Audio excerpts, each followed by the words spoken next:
Hello, everybody, and welcome. It's March 15th. This is the level 1 recording for Lessons for Full Spectrum Humans. It's the 8th installment of this webinar series of the 2018 semester. So, okay, what I'm going to be speaking about for level 1 is the idea of what are the higher faculties. I'm going to get right into some diagrams about this because that's a lot easier than trying to describe it. And their functions as in terms of non-physical anatomy. And then in level 2, I'm going to speak about, we could call it multi-dimensional identity or cosmic identity or identity beyond this mere physical container, because once we start to understand the action of this, these higher perceptions, then we start to understand how that affects our sense of self. And also once we start to do the flying rainbow lasagna, we understand how that begins to affect our sense of self.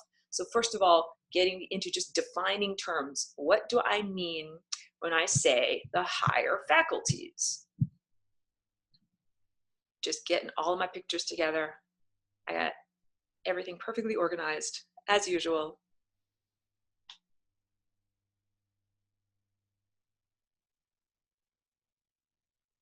Okay, thank you.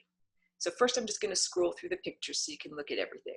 And I'll tell you, when I talk about the higher faculties, I'm referring to everything that is at the level of green, which is unconditional love, that area that projects forward from the center of the chest, and everything that rests upon that in terms of the interlocking gears or proportional nested vortices of your chakras or energy centers.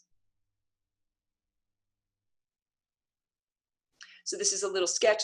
It doesn't have the colors added to it, but you can see there's that central force field that is being emanated from the heart. And then you can see how the gears are like wheels on a car that run on a track, and they rest within the cleft that is created by that spinning vortex. And here's another view of that vortex. And I'm going to return to this a lot because you can see that it's more of, this is more of a poetic drawing that has some aspects of abstract accuracy in it. But this one is all about the idea of what happens when we start to perceive with our higher faculties and be telepathic, that you can tell that there's this, I'll get the pen and I'll start drawing here, that there's this, this person's face that I'm pointing at with an arrow down there, that would be considered like the primary identity.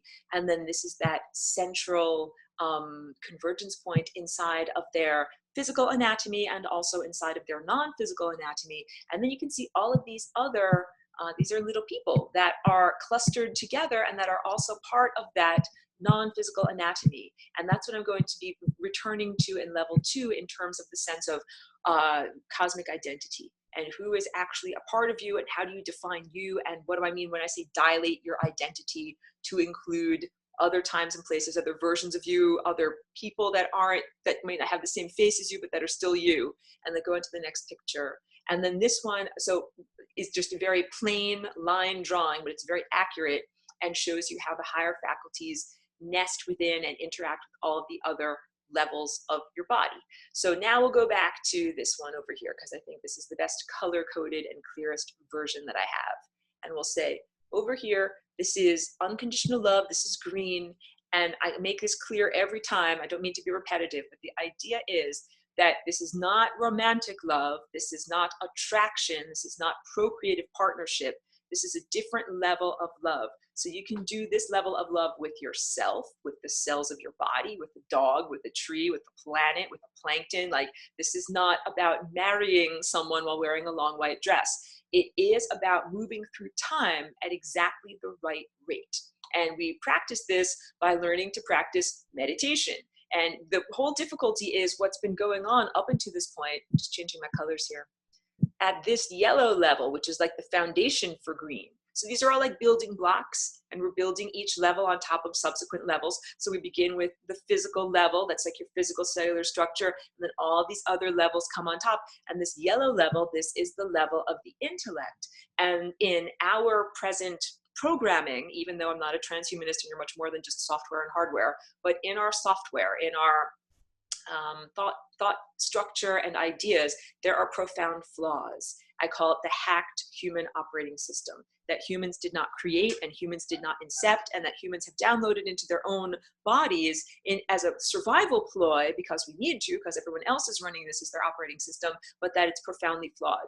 And that the flaws are like warps and burbles and, you know, mushes that are at that level are affecting the capacity for this green level to create a nice firm foundation. Literally, it's like saying everybody's mind is spastic, like a spastic limb. It's flailing all over. And instead of being able to move through time at the right rate, like a seamless, beautiful, like, I don't know, like a downhill skier just gliding, or like a ice skater gliding perfectly along the surface of a frozen lake. Instead, we've got sometimes being held back by, I'll go back to my face, sometimes being impeded in moving forward or held back by memories of the past and feelings of the past, or feelings associated with memories of the past. Maybe that's the most accurate way for me to say it.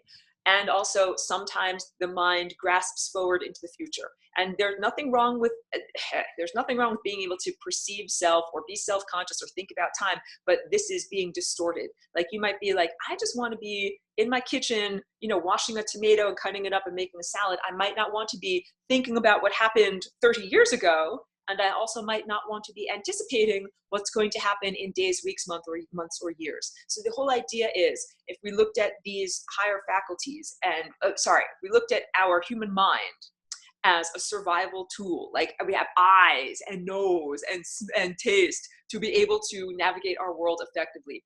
Is this mind helping us to navigate the world effectively, or is it a hindrance? And my idea is that it is a hindrance, in the sense that it's something that's been implanted in humanity that is distracting us and taking us away from being fully embedded in the present moment and fully able to access just even our physical senses beyond our higher faculties. So this is the whole idea. Like, everyone comes here, everyone downloads the hacked human operating system, you know, as little tiny infants and little tiny children, and then we get this talking mind in our verbalized, you know, mind in our thought structure, and doesn't have an off button. And then everybody goes slowly insane, and it also drags your vitality a huge amount. It's like siphoning off all of the wonderful energy that we would have if we didn't have that constantly talking mind. So part of it is learning meditation. There are many millions different schools of meditation, different techniques, I should say, of meditation, and different ways of being able to either disassociate yourself from those thoughts, like you just allow them to float by like clouds, or achieve levels of inner silence. Some people do this through mantra, like just repeating a word over and over, or repeating a set of words over and over, that it's a way of saying like you go over there in the corner and just keep talking to yourself so that I have 5 minutes to be able to think clearly with my mind. So this is the whole thing. It is our birthright to be able to not have to have a verbalized mind. Like, we come here as this beautiful, perfect being, and then we get this human mind implanted on top of us that is very perturbing, that is very uncomfortable, and that actually causes loss of physical vitality and actually causes disease. And when I go back to this structure and I show you this photo, in previous millennia, here, let me just pull this up before I try to talk. In previous millennia, getting to this level of green was considered to be like the pinnacle. You know, if we were starting down at the bottom of the ladder down here, just in the physical, and the idea of gathering energy and accreting light, which is what I spoke about last week, until you are able to fill up your energy banks up, and to be able to just get to that level of green unconditional love, was considered to be the pinnacle of achievement for many people. Like, that was only for special people, people who meditated all day long, people who were, you know, special holy people. But I'm trying to say to everyone, that is like the middle of the seesaw. If we say that this green triangle is like the middle of a big giant, we'll make it a yellow seesaw. That's the totality of you. And that it's just the middle. It's like the hub or the pivot point, that we have everything that's in this lower sector, and lower doesn't mean worse, just means lower in tone, like a low note as opposed to a high note. So the lower aspects of self, there's nothing wrong with them, even though many of them have been distorted. And then we have this whole area that is up above. Let me change to a different color here. This is a higher faculties color. You have this whole area that's on the other side of that pivot point, and that these are supposed to be aspects of self that are balanced. So it's not supposed to be like, oh, you're just a physical human with mammalian emotions and a little bit of the hacked human operating system, and then maybe if you're lucky and you meditate on a mountaintop your whole entire life, maybe you get to unconditional love. That's not what it's supposed to be. So when babies first come in here, babies come in emitting that tone of unconditional love, and they're moving through time at exactly the right rate. And then as we implant that human mind, babies and young people develop the concept of time and the capacity to say what happened before, what will happen next, and then all of a sudden there's context. And that is what separates our experience as being humans with this mind from someone like a dog or a cat. And dogs and cats are beautiful and they have their own sense of innate intelligence, or a redwood tree or a butterfly. They don't think about and experience time in the same way that we do. So clearly, like, you know, if a dog is abused, or if any organism is abused, it might retain that memory and it might still have emotional healing left to do. But when it's walking down the street right now or washing a tomato for its salad, it's not focused on what has happened to it in deep antiquity. It's focused on its senses right now. This is the whole point of what I'm trying to say, that if you were in a beautiful animal and you were engaged in trying to walk around the landscape and avoid hazards and find food and other things that you find nourishment and procreative partners and other things that you need in order to stay alive, it would not be pro-survival to be constantly hammered away at by something talking to you in your head. And that's my assertion, that humanity at one point did not have this invasive intruder constantly speaking to us, that we maintained our own connection to what I would call the divine, or the source of consciousness, or the great conductor composer, or higher dimensional, less dense realms of greater organization and intelligence. If you're like that kind of dry language, that's like what we're supposed to be experiencing. So we've got like cinder blocks tied around our feet while we're trying to run this marathon of life, and it's very challenging. But I will never tell you all the challenges of life, and I'll get to that question, without giving you solutions. Hold on a minute. And I know I get going and I get very thirsty. Rachel says, is it just human mind? Aren't there other mind programs that are not human that have interfered with human minds, and some are not in their minds but are being controlled by another mind group? Yeah, and so I'll get to that. And Rachel also says, so we are freeing our minds, our authentic minds. That's exactly it. So here's a good description of this. When I'm making my artwork, I'm in my authentic mind. I actually don't have to think like, pick up the red pencil, pick up the orange pencil, draw a circle here. I'm actually, mostly I'm listening to music, and I'm thinking non-verbally. And I do a lot with, using my eyes and comparing colors and looking, and, like, it's not a verbalized conversation. It's not like that. That's exactly right. I'm in the flow. Because this is, to me, like if I were an athlete, if I'm, really, really good at running. Like, I'm not really, really good at running. Maybe one day. But there are some people where it's like they're really good runners. They run 10 miles a day. They don't huff and puff. It's easy for them. Like, they're in the flow. And when they're in the flow, they don't have to think like, move my knee, move my ankle, move my foot, do this. Like, they do it. And same thing with really good musicians. Like, or if there's a song that I've really mastered, then it's like, oh, I don't have to think, move my pinky, move my thumb. This part's coming up, change the tempo like this. It all flows through you. That's your true mind.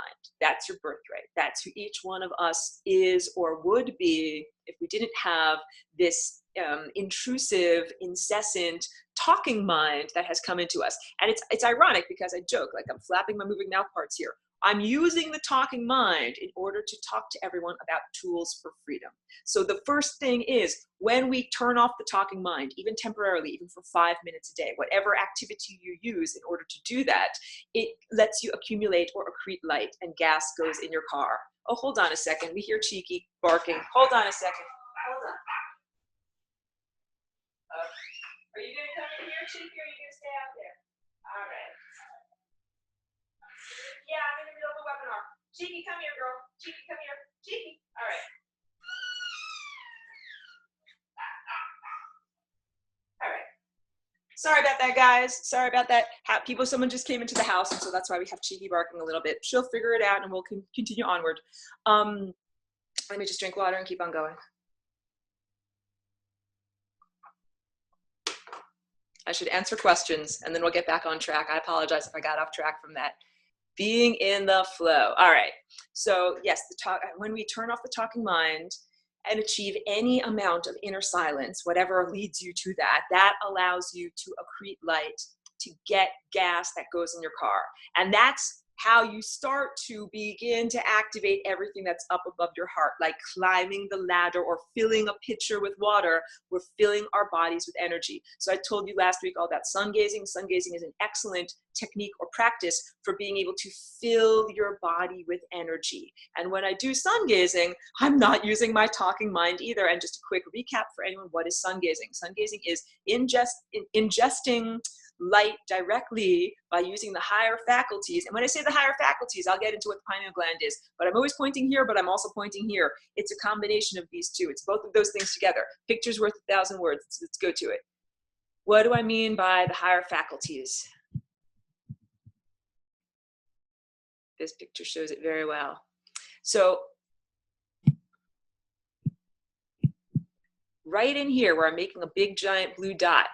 Oh, can you see that big giant blue dot? I made it like super exaggeratedly big. Now I'll erase it.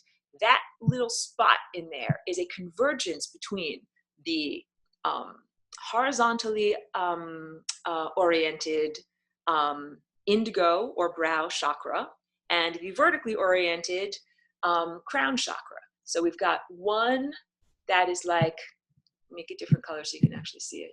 I don't know if you can see this dark blue color, making like a big circle in front of this person's face. And that's one of the orientations of one of the energy centers. This is your anatomy. It's like saying you have eyeballs, and it's oriented at this horizontal juncture. And then at 90-degree angles, you have this wonderful crown chakra or energy center that goes like this, that is oriented vertically. And this creates a gyro-stabilizing effect. Exactly like a helicopter. This is a sperm-shaped helicopter over here. Like the helicopter has blades that go around the top like that, and then it also has a rotor that goes around the tail like that, and the two of them are situated at 90-degree angles. And this helps the physical aircraft to fly through physical space being stabilized, as opposed to, wibbling and wobbling all over the sky and falling and crashing into things. And the interaction of these two aspects of your own anatomy keeps you stabilized as you fly through time. So now this is like you're the helicopter here, and you are literally flying through time. And this has to do with what we are focusing our attention on, or the needle of awareness. I'll get to that question. So I was on my daily walk, and I was thinking about how I would draw this, and I'm going to draw this outer circle. That's like a compass, like the outer edge of a compass. And then this purple line that I'm drawing here, that's like the compass needle. And what the compass needle does is, in a physical compass, it points to magnetic north, and it might point there, or it might point there, or it might point there, and it is giving us a sense of direction. And that is exactly the interrelationship between these two aspects of your non-physical anatomy. That your blue chakra, or your turning colors here, your blue chakra, which is also your anthropomorphic lens, your human-shaped lens, the filter through which you perceive reality and interpret it as an embodied human, is in a direct partnership with this purple abstraction that is like a needle, the needle of awareness that tells you where to look. So we have all of these different timelines. Look, I'm drawing 10 million different timelines radiating outward from you. That's the future. And what determines which timeline you're on? Like here, you're traveling, I don't know if you can see that dark blue line, you're traveling on that timeline. Or maybe you're traveling on this timeline. What determines which timeline you are traveling upon? The answer is where you are focusing your awareness. That's like the needle on the record. It's Cheeky, come on up. Okay. Here we go, everyone. Okay. Cheeky, you have a wonderful audience. Everybody loves you here. We'll say hello to everyone. Look, we got Cheeky right down here. Okay. Good girl. Yeah, that's wonderful. I know she was acting up a little bit, so she had to have a little bit of quiet time in the other room. Now she's ready to sit down and do some real work. So that's really good. Okay, so yeah, cheeky, everybody loves you. That's fantastic. And I tell her that too. And she's very happy to be a part of the video when she's well behaved and when she's nice and quiet. So, okay, these two aspects of self, this anthropomorphic level of seeing and this abstract level of seeing, are supposed to be in partnership. I could say like marriage or something like that, but I don't want anyone to think of all the connotations that we have in terms of earthly marriage, because there's all sorts of things that are unhealthy between married people. So let's not even bring that up, but let's say that it is a partnership of these two things, two aspects of self that work together, just like in your chest, your heart and your lungs work together, that your lungs breathe in the oxygen, and then your heart is the pump that pumps all that oxygen around your body. It's a similar level of partnership in non-physical anatomy. Now let's also talk about as inner development happens. So and I'll get to all these questions. When you start off, at the bottom level of the chakras, and you're filling up your energy centers and moving up, up, up, up, up. This is like climbing the ladder of awareness, and this is what we're bootstrapping ourselves up from, relatively degraded lower levels of consciousness and distortion into highly refined and acute levels of perception and being able to see and understand things. The most vulnerable moment is when we have raised our energy all the way up to this level of being able to understand on the anthropomorphic level, but have not yet connected effectively to abstraction, because that abstraction is like a teacher. It's like, I call it the librarian. So I also use these analogies. This aspect of your anatomy is like getting your library card.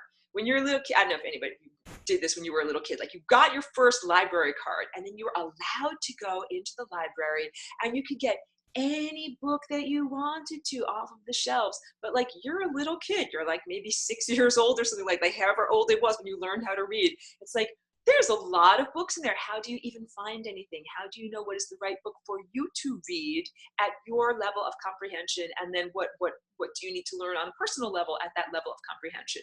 So that's the whole point. When the energy is raised to this level of being able to activate what is known as your Christ chakra or your inner eye or your higher consciousness, that without connecting to the great librarian, it's just like being submerged in a sea of information.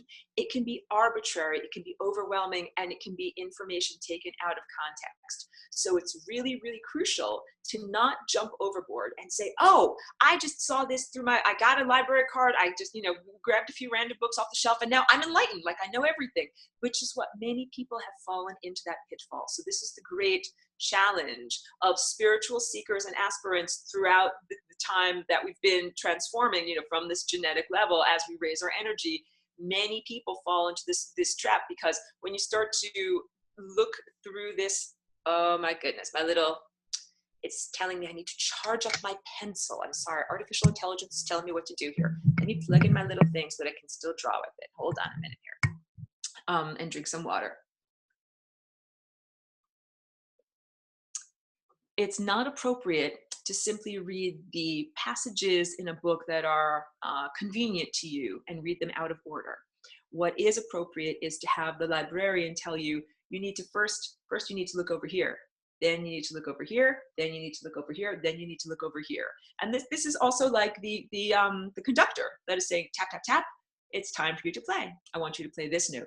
Then I want you to play this note. Then I want you to play this note, and I want you to sustain it for this long. It's having direction. So that's that whole idea. We have these two interlocking aspects of self, and that one of them is directing the other. But it's not like when I said marriage and partnership, because I didn't want it to be like people think like the man of the house, that tells his wife what to do, and it's time for you to cook me my pork chops now. Like, it's not like that at all, because this is about real survival. So in this world, we've developed and downloaded this hacked human operating system that we all use for survival, because like I joke, like if you're a little tiny infant, you have to find some way to communicate to the people around you, like, I'm hungry, I'm thirsty, I've pooped in my diaper, like do something. You have to use words in order to eventually do this, or find some way to communicate with people who do use words. So using this hacked human operating system is pro-survival in this twisted and distorted fun house of distorted mirrors, but that's not the way it's supposed to be. So what's supposed to be is that each one of us is like an independent jazz musician, and that what we have is this unfettered connection to the great conductor that tells each one of us what to do and when to do it and how to do it, and that is how we journey through time. That's how it was before the genetic degradation. So that is what we are trying to reclaim. This is the whole idea. And it's also part of no longer having an external taskmaster, something else like mommy, daddy, your teacher, Jesus, president of the United States, the Pope, you know, anything like that, that tells you what to do, because you're like, I don't need something external to tell me what to do, because I have my own innate librarian that tells me what to do. So, and I'll get to chat questions in a moment. All of this is how I experience doing my artwork. And it's been a struggle because there are always those pesky occupiers of the interstices that like to interpose themselves between you and the divine. I always point to the sun, like that's the source up there. That's the great cell phone broadcaster. There are many imposters that would like to say, like, I'm Jesus Christ, I'll tell you what to do. I'm an ascended master, I'll tell you what to do. I'm, you know, whomever, a mythological creature, I'll tell you what to do. And that the whole idea is it's not supposed to be any external taskmaster telling you what to do. Like, I play the notes that I know I need to play. So all of these paintings, I'm happy or proud to be able to say, like, I did them because I did them. I knew what I needed to do in them. I didn't need someone else to come along and tell me, either as a physical person or a non-physical person, make this yellow, make this green, make this more green, make this less green. Like, that's all, those are all my choices. And that's essential when we get down to the idea of taking personal responsibility. And that's going to be part of level 2, dilating your identity, taking personal responsibility. Thank you. I know that there are lots of questions and I had to get to a good page break before I did all of this. Okay, so back to, yeah, so wait, Patricia is saying, that is exactly what I have been aggravated by this week, incessant mind chatter, and it's not me. This is big, and let's talk about this, and then I'll get on to the rest of the questions. Where does this mind chatter come from? What is this? And I don't want anyone to look at this video out of context and, you know, cause self-harm or harm to others from this. But the truth is that within each one of our genetic code, we have a combination of both what would be considered naturally occurring earthly or terrestrial intelligence and characteristics, and not naturally occurring, twisted and distorted, otherworldly personality characteristics and aspects of information that are floating around, the pesky occupiers of the interstices that have interposed themselves within our DNA. So all of that to say that it's like we have the recipe of who we are supposed to be, and then we have all of these extra ingredients that have been stuck into our recipe. And it is my assertion, really, as a external, as a visitor from, not from this place, but coming to this place, and like with the outside observership of the outsider, like looking at everything and the way that it's structured here, of saying, a lot of people that I see, the problem that I see here is that a lot of people identify with the invader aspect of self as opposed to their true naturally occurring self. That invader that exists in the hacked human operating system, the way that that invader mind has affected and infected and colored our ego structure and our sense of self and our social structure and our interpersonal relationships. So one, like there's all sorts of things I could point to, things about like guilt and string pulling and manipulation and control of others, that all of those approaches to dynamic human social interaction are the direct result of the invader's mind. That's not the result of your true mind. Even violence, I would say, is not truly, but people talk about human nature. That's what I'm trying to get to.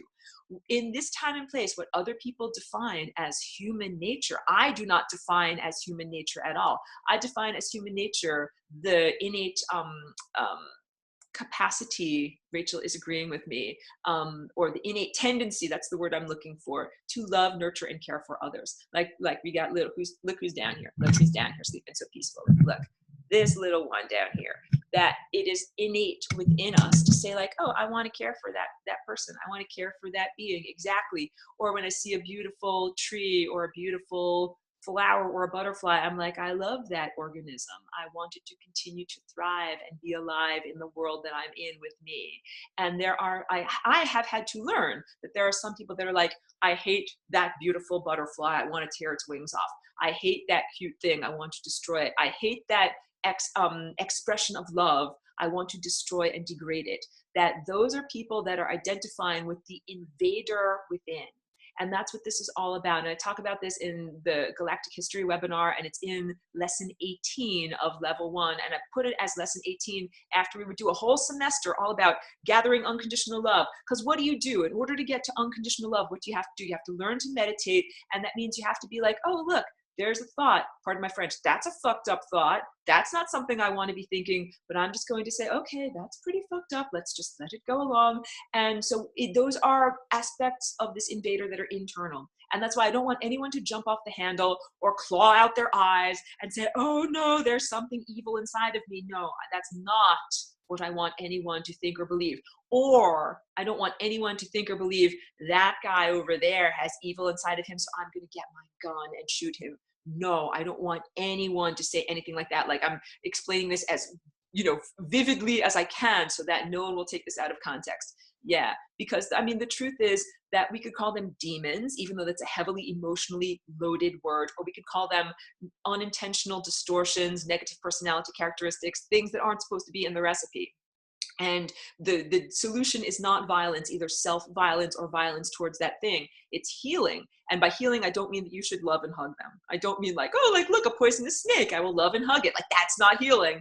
But healing does involve unconditional love, that recognition and acceptance, like that thing exists. So I had to learn that these things exist. I came here, I looked around in this world, and I'm like, oh, that's pretty effed up, that's pretty effed up, that's what that is, that's what that is, that's what that is. I couldn't pretend that it wasn't there.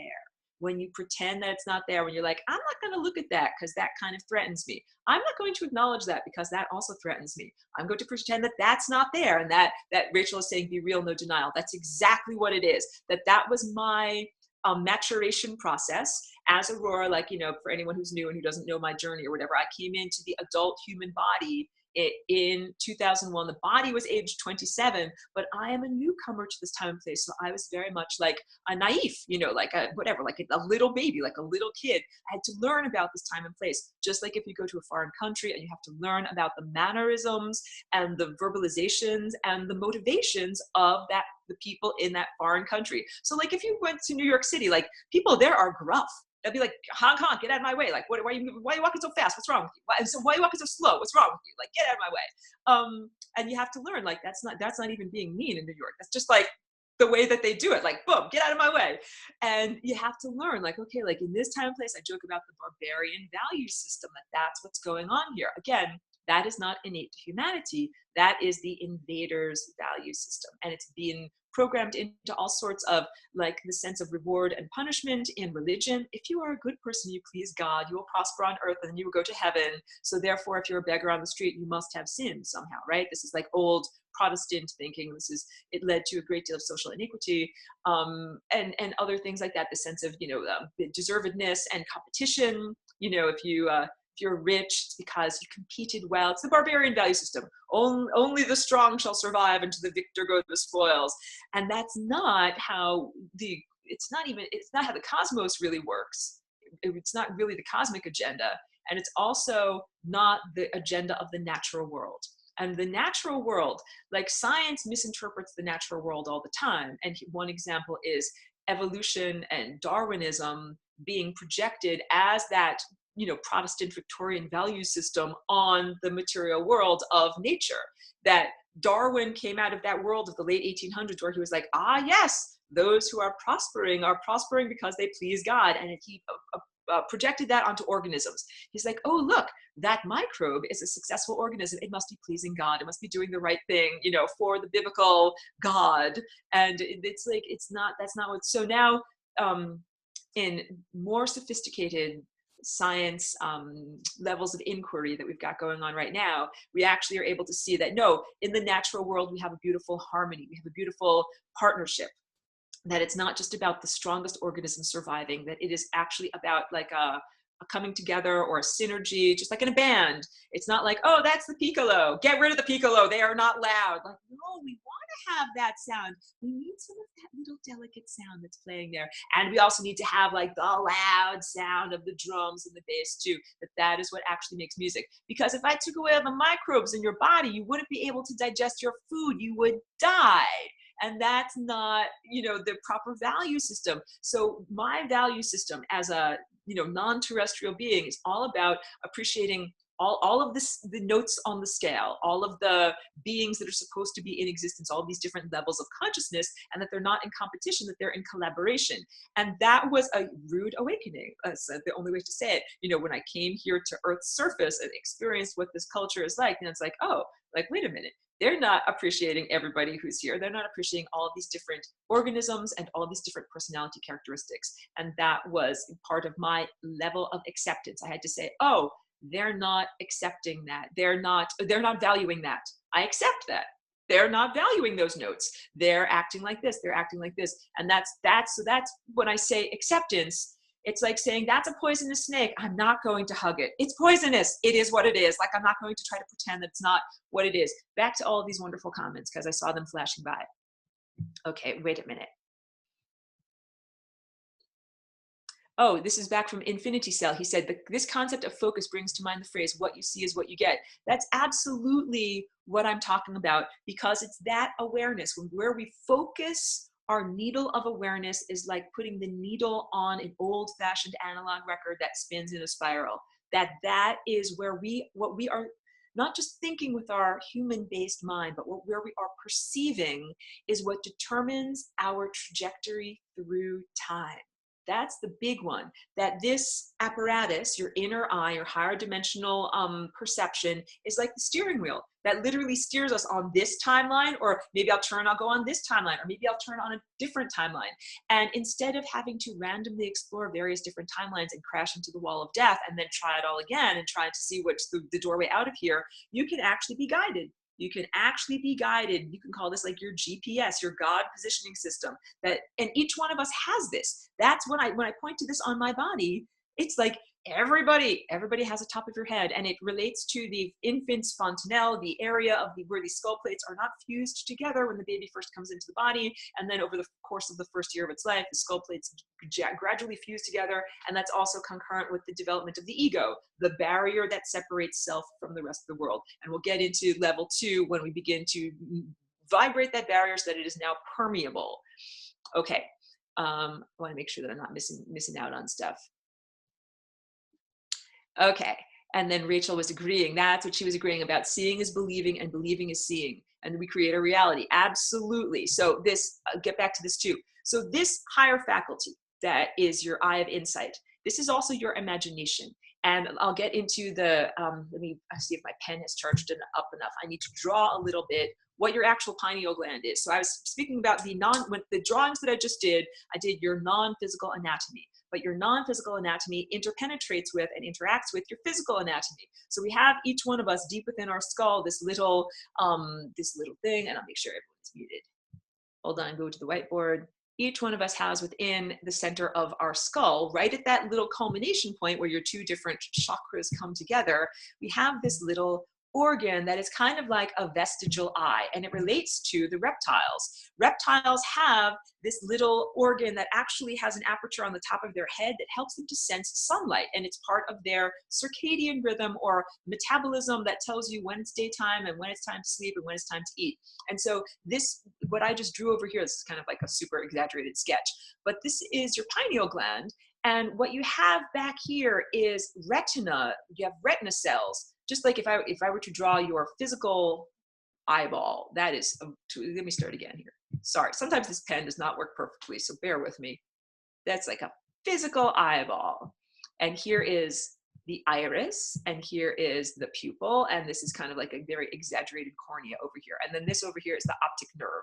So in the physical eyeball, you've got light waves come inside of this aperture, and then they stimulate the sensitive cells that are on the back of the eye that are known as the retina.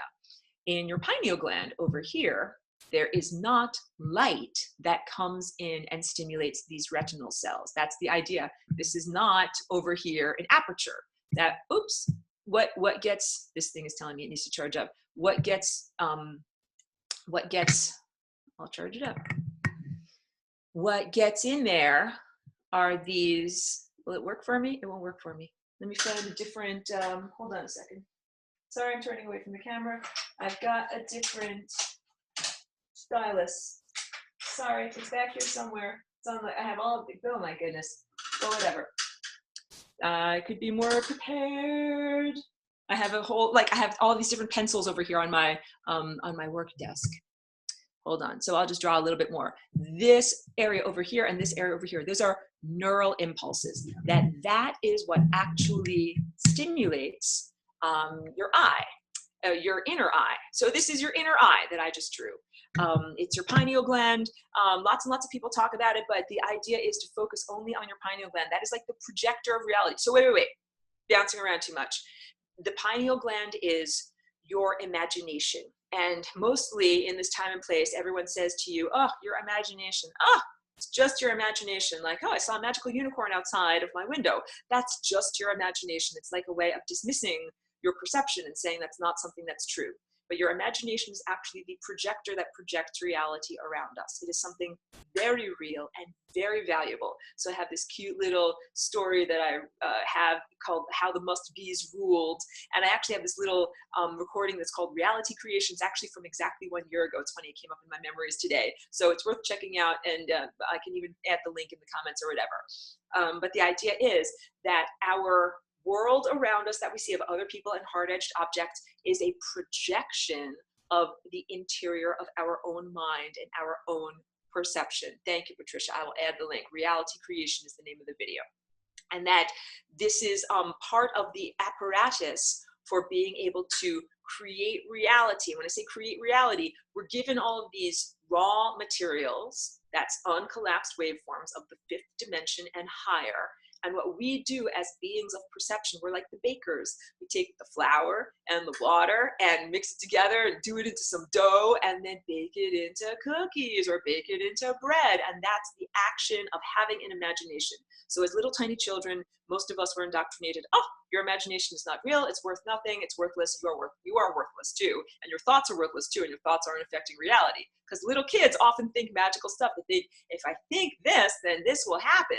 And so adults are like, oh, no, oh, how silly. No, that's not what's going on. So we learn like, oh, your imagination is worth nothing. But the truth is your imagination is worth everything, because your imagination is the projector that is used to literally create the room that we are in. So this is very, very big, because when I talk about flying rainbow lasagna, what I'm talking about is the combination of the inner world and the outer world.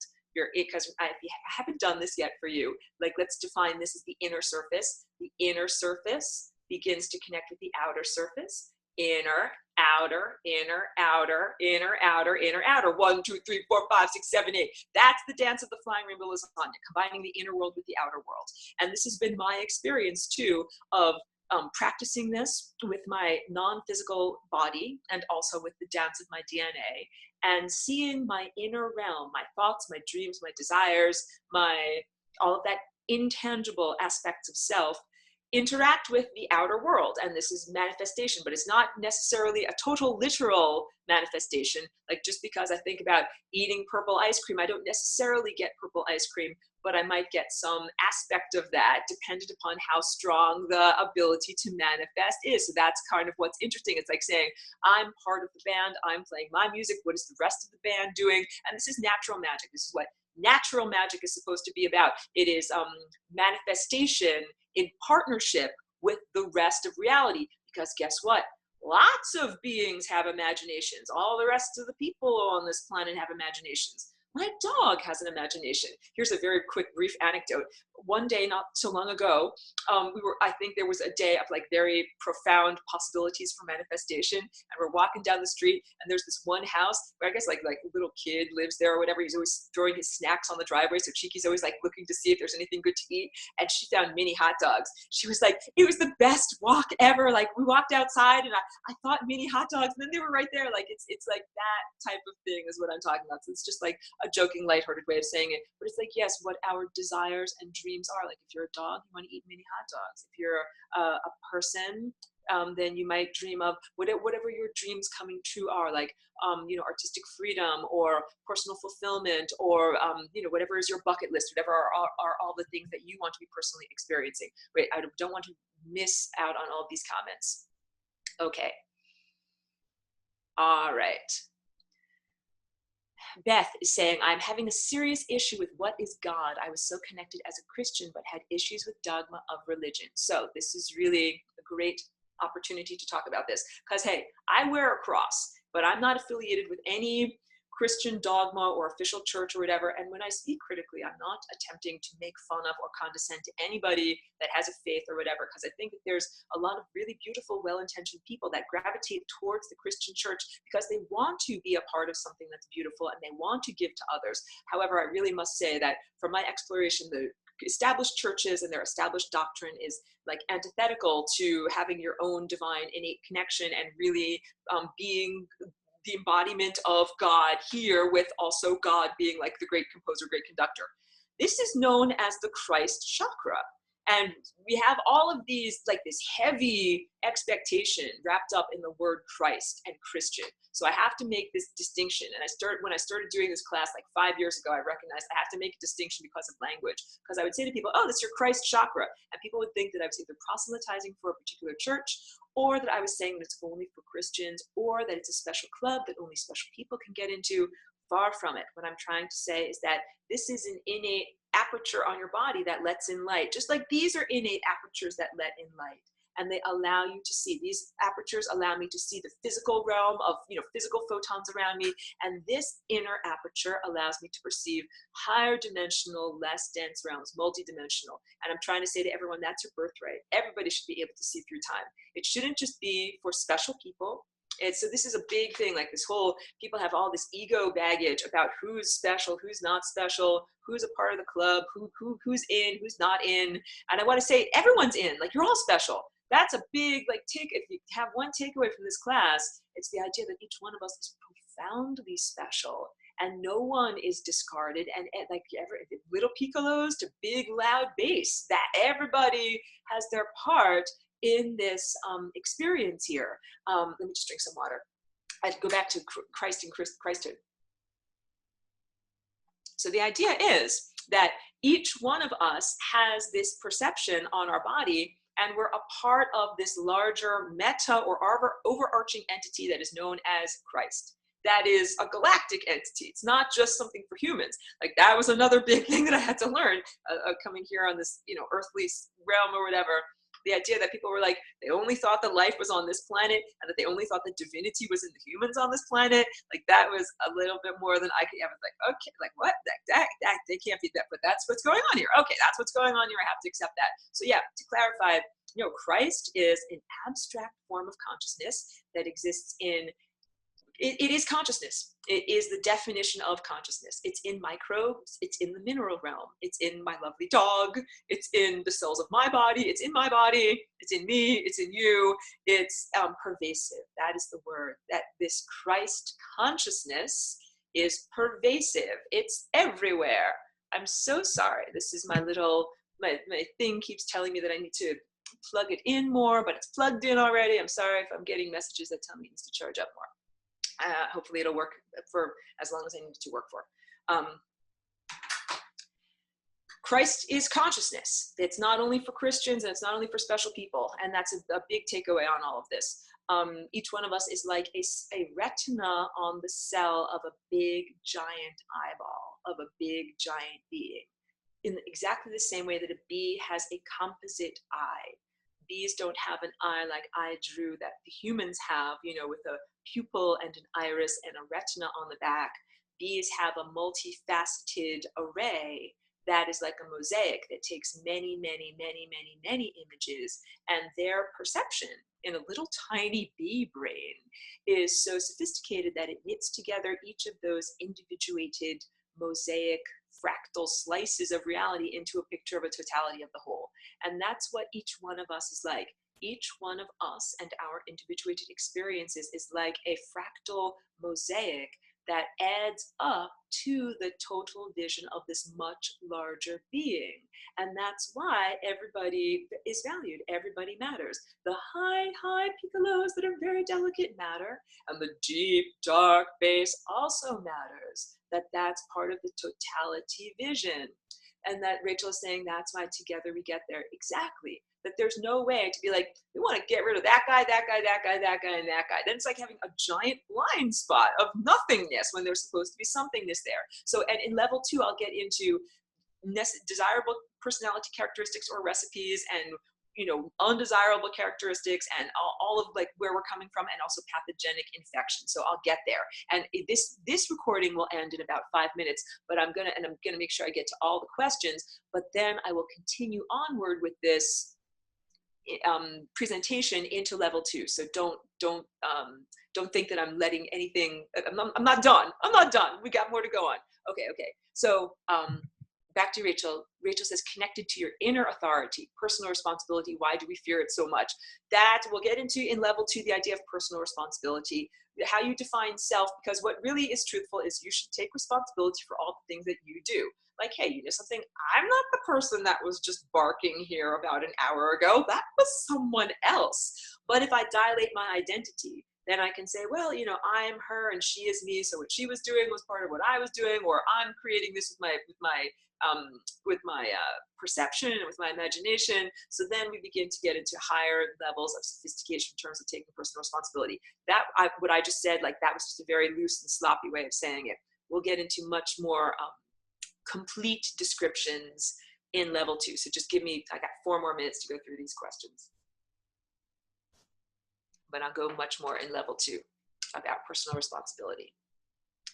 Joelle says that she agrees with what I was saying about religion. Religion says human nature is evil and sinful, but I say human nature is innocence and creativity. That's absolutely what I think. And I've done a lot of professional babysitting, and I've been a professional nanny. I've met a lot of little young people, and I really learned that very few of them were like innately pathogenic. Mostly the ones that were pathogenic or that had personality problems, it was because of abuse or some problem in their home or some emotional problem that they were having. And that really most of the children that I interacted with were incredibly loving and creative and beautiful. And that I think that's who we really are as children. And then we get indoctrinated or introduced to pathogenic personal approaches to life, and also social dynamics. And that's not, that's whatever, that's part of being submerged in this world that is a very effed up world. That says, I feel clarification coming with this, healing the mind. My heart is found. That is beautiful.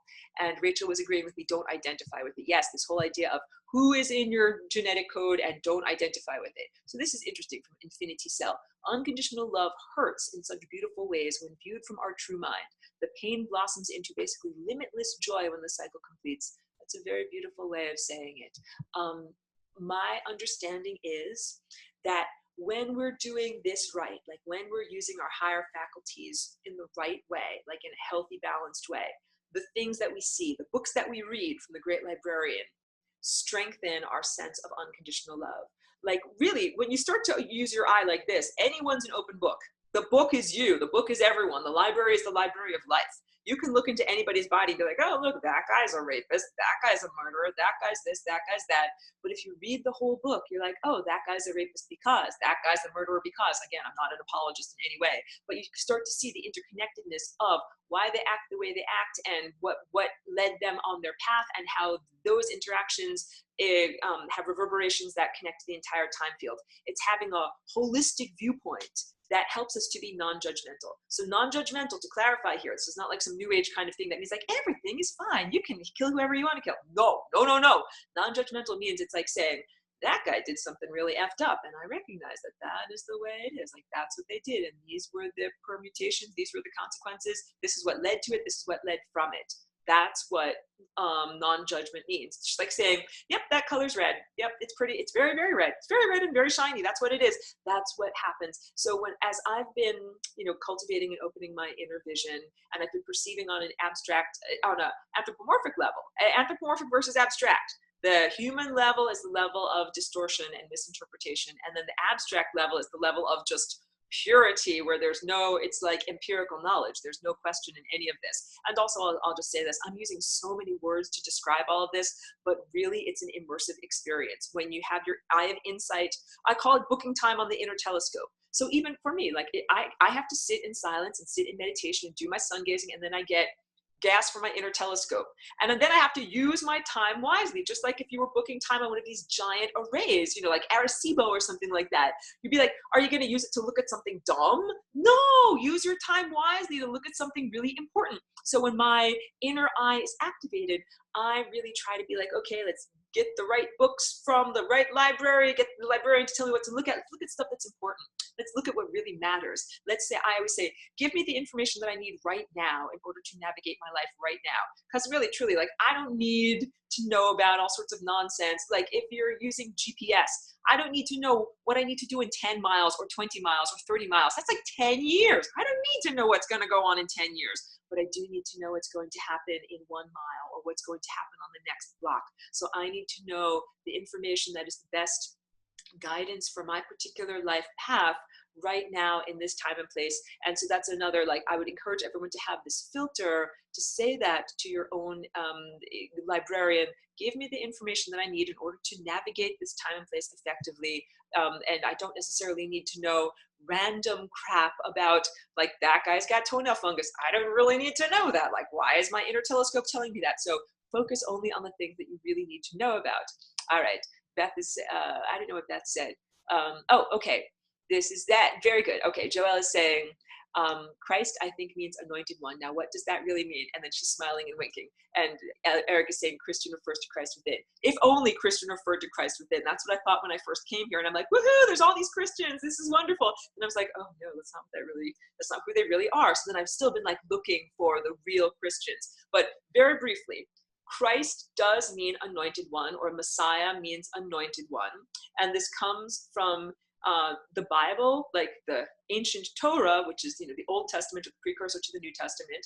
And this goes back to the book of Exodus, when the outcasts from ancient Egypt were wandering the desert, and they had not yet been given their land of Israel, so they were not yet the Israelites. They were given magical implements by a voice in the sky that was an extraterrestrial. And some of the things that were those magical implements were a flowering staff that they could use to get all the water that they needed, manna from heaven, so they had their food taken care of, and the holy anointing oil. And this holy oil came in like a jar that never got empty. And it was made to anoint their most special person. Like, choose your most special person to be like your representative, and then rub this oil all over them. And it was also filled with cannabis. A linguistic scholar traced back etymologically the word cannabis to cannabism. It's often mistranslated as sweet flag, which is calamus, which is also interesting because it has LSDA or LSD amides in it. But no, it really goes back to cannabis, which was in use in the ancient world by the Assyrians and the Scythians, but they mostly used it in like a sweat lodge type of context, where they would create a little tent with hot rocks and then throw many branches of cannabis on top of the hot rocks, get into the sweat lodge, and breathe in all the vapors. So this was understood to be like a transportive or transformative substance for consciousness. So the idea was to anoint your most special person and all the implements that went into the Holy of Holies, or the special tabernacle that contained the Ark of the Covenant. And so all this is like magical technology, basically. But it's all about how you use magical technology. But it's very, very ironic that in this present Judeo-Christian realm, which is anti-cannabis, that it's actually against the very substance that was considered to be at the foundation, at the basis of what became Judaism, and then Christianity became an outgrowth of Judaism. So yes, Christ literally means anointed one, and the recipe in Exodus says a pound of olive oil, a pound of the flowering tops of the cannabis plant, cassia and myrrh. And if you put a pound of cannabis into a pound of olive oil and you let it sit for a long time in a nice warm climate, basically what you make is some very high class, cannabis infused oil that then can be absorbed topically. And it absolutely creates psychoactive effects in the user. And that's what Christ really means, because cannabis absolutely has an impact on inner vision and on the imagination and on awakening the pineal gland. But again, this is all about reading the books in the right order. Like, don't just book time on the telescope and look at nonsense. Don't just read comic books. Read something that's really truthful. So I think I got through all of the chats. Hold on a minute. Thank you very much. Oh, that is a very good point. Good. Joelle says, good point, Beth.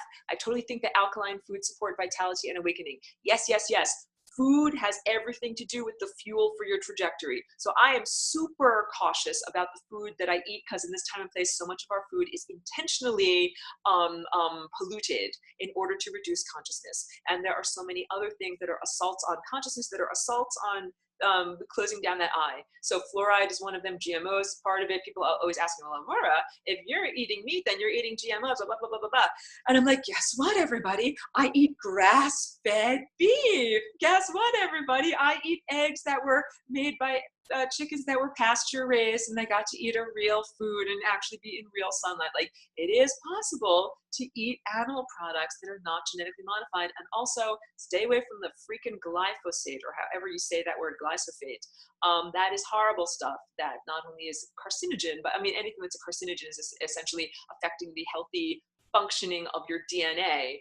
And glyphosate is part of that. So to any vegan that might be eating tons of pasta and bread and oats, like, that's all sprayed with freaking glyphosate, and it's definitely against your the health of your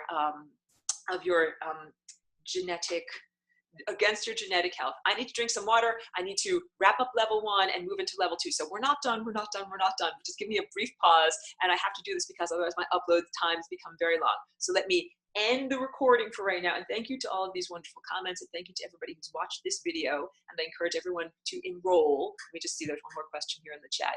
And yes, of course, if anybody needs to call of nature or to drink some water, please do so. Oh, thank you. I love you too. Thank you very much. Let me just end level 1, then we'll go right on to level 2.